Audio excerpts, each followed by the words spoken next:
Okay, we're going to do a quick little video on helping you conquer word problems, which will be a week of word problems, so hopefully by the end you'll feel rather victorious.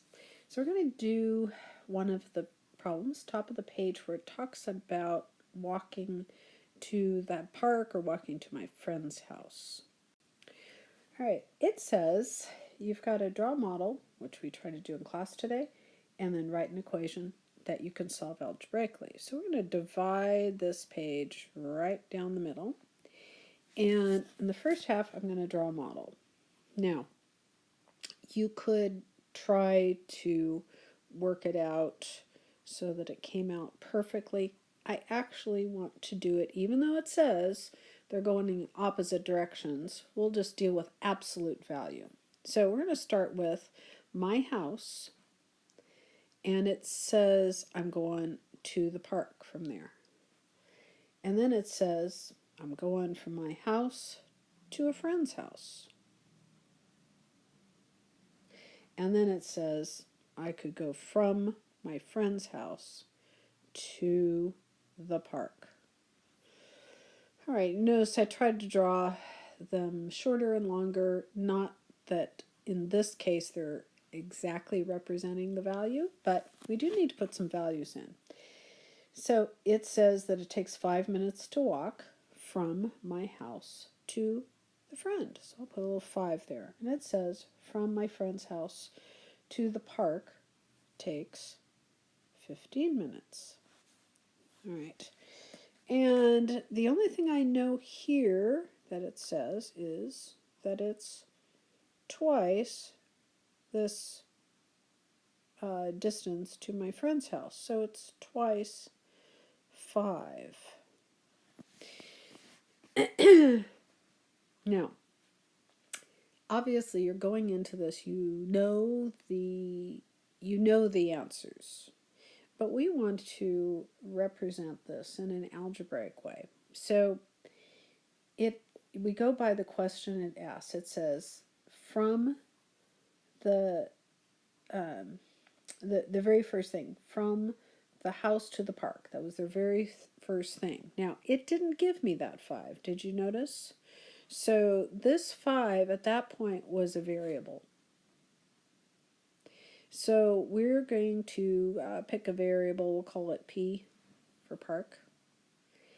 And instead of solving it here, we're just going to say that this is 2P. All right, so now we've gotten a picture of it. We know kind of what happened. We know what the answer is going to be, but how would I show this algebraically? There's a couple ways, but I think that we'll deal with the numbers the way we see them there.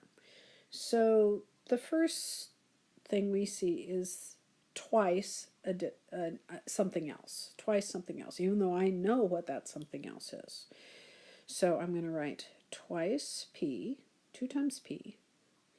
And then I know that in between, somewhere around here, right about there, is my house, right? There's where my house is.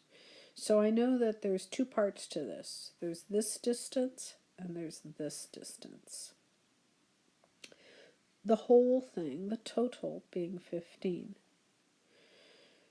All right, so since I know this part here is 5, right there is 5, I'm going to say, well, if I add 5 to twice the distance, the whole thing will be 15. All right, so now I've got an algebraic statement. This happens to be 2 steps, which is really not much more difficult than 1 step. So we'll go ahead and solve that. If you can do this one, you can do any 1 step. This has both multiplication and addition. So the opposite, we're always going to want to start with addition or subtraction. It's like order of operations backwards. So we're not doing anything to 2P yet, are we?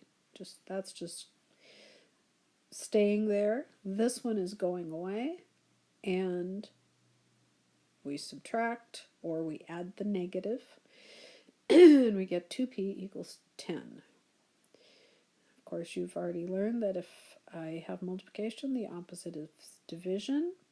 Do the same thing to both sides. This goes away, and 10 divided by 2 equals 5, which you knew the answer was anyway. So that is one way to solve that. You could write it. I'll do it one more time. Let's see if I can move to the next page. All right, here's another page. Let's just show it another way. I could say, well, I know it's 2 times 5, but I know there's another value in there that I've got to figure out, and I know the total is got to be 15. So I could make it look this way, and it would do the same thing basically. So I can solve that. I can do my multiplication first, so it's 10 plus p equals 15. And as you can tell, we're going to get the same answer, just in a different way. And of course, that goes away.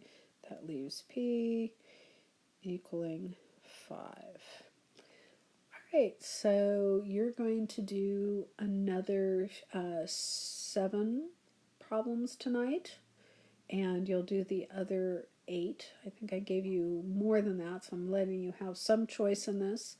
But you have to do at least, and I did one for you now, you're doing 16 out of this total of, I think, 20 different problems on the 2 pages. All right, see you tomorrow, and hopefully we can move on a little bit quicker tomorrow.